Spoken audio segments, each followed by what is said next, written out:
Oh, you feel right. Well, morning. Today is 19th of August, and you join me on Harry's farm. And this time we're just loading the linseed up. First load of linseed going. Linseed is a peculiar crop when you actually have it in store.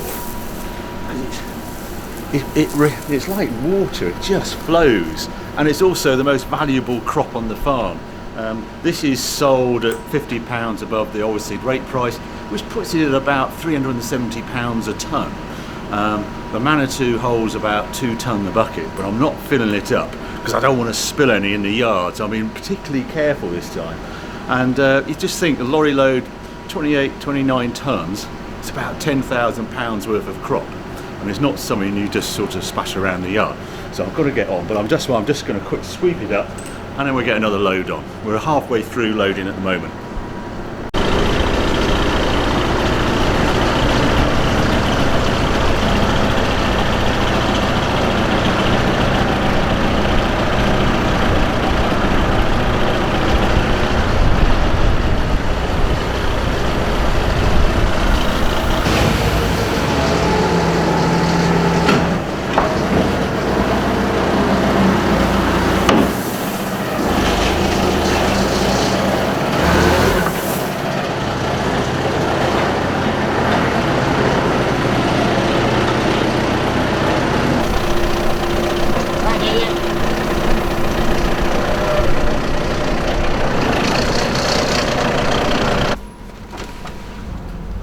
Right, well, first load done.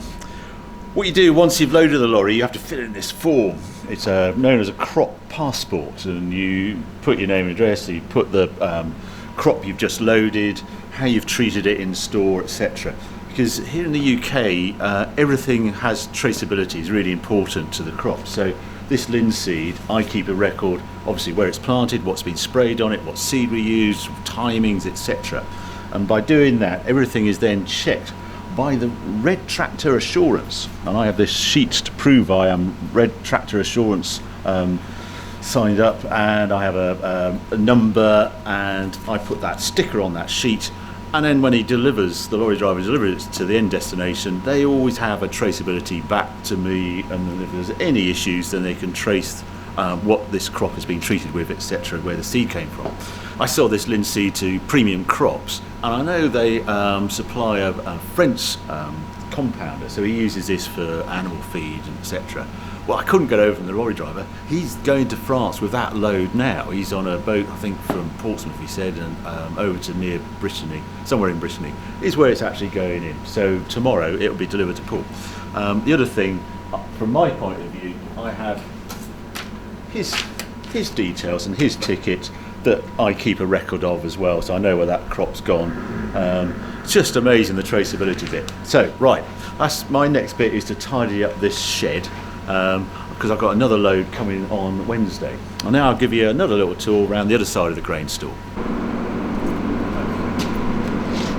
Right, well, this is the main grain shed, and how it works in here, this is just a big covered area, and it's an ancient grain shed.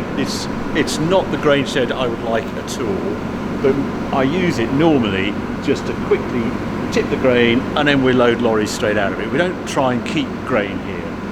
The downside of it was designed, this is from the 60s or 70s, and the way they used to dry grain then was put these laterals out sort of across the floor, and I'm actually having to use those again. I hardly ever, it's once in a decade we have to use them. Normally we use these things. These are, I put these in the grain, these sort of look after like 60, 70 tonnes. Pile the grain up high, I put a fan on the top, and that just ventilates the grain while it sits in here. I can bring the temperature of the grain down if you've been harvesting on a very hot day. It doesn't really bring the moisture down. We do that by having the big combine and combining when the wheat's ready and fit. But this year, with all this rain, we've had to combine some wet wheat. So this wheat here, well, I'll use this meter and find out exactly how much it is. I'll just turn it on, and I'll leave that to warm up. So we have, in this store, these on the floor laterals here. You could probably hear some noise. There's a fan, there's a air-cooled diesel fan at the back of this shed. That's running, which it blows air through this tunnel, and I open the gate, and then it blows along these laterals here. This one isn't actually blowing because it's in the open, but there's two under this wheat here that is currently blowing, so I can just smell the grain being aerated.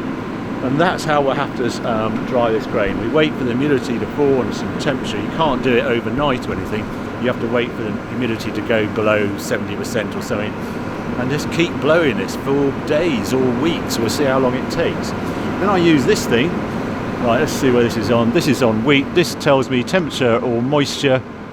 Let's go and shove that in the heap. And there we are. We're at well, 16.5 there. So that's one of the drier bits. And I can just flick this, so I can just see what temperature it's at. What's that? 18%. So it's not warming up, so that's all good news. So there we go. Okay, so I'll leave this.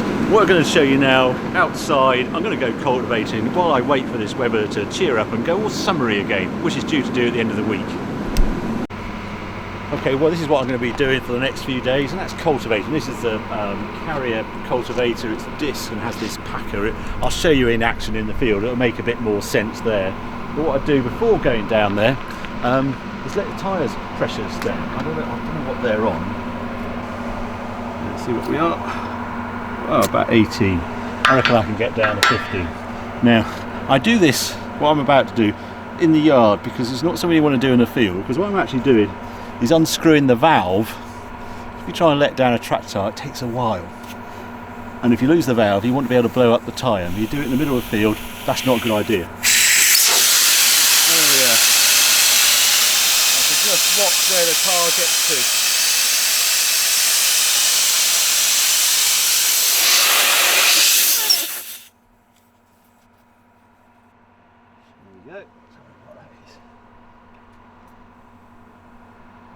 Yeah, it's about £14 per square inch. What I'm doing is reducing the ground pressure because it's a bit damp and we're doing field work. I want to minimise the compaction on the soil, as you'll see when we get out there. I'm trying to do the minimum number of passes before we drill the next crop, and to do that you've got to keep the soil in good health, and you've got to keep the number of passes with the heavy machinery to a minimum. So that's, I'm going to do all four, probably get the front's down to about £10–12, something like that. Anyway, next time you join me, we'll be in the field.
So that's the first few passes. What I do first when I go in the field is go down the tram line. So the tram line is where we've gone round with the tractor with the sprayer, putting the fertiliser and the sprays on all year, and they get compacted down because they get repeatedly run on.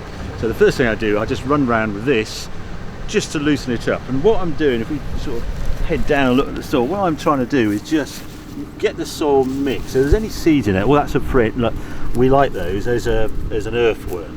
That's a sign of a healthy soil if you get earthworms. You do earthworm counts. We might be doing those in a later date. But basically, what I want to do is just encourage chitting of any weed seeds and things like that. It's amazing now how few cultivations we do.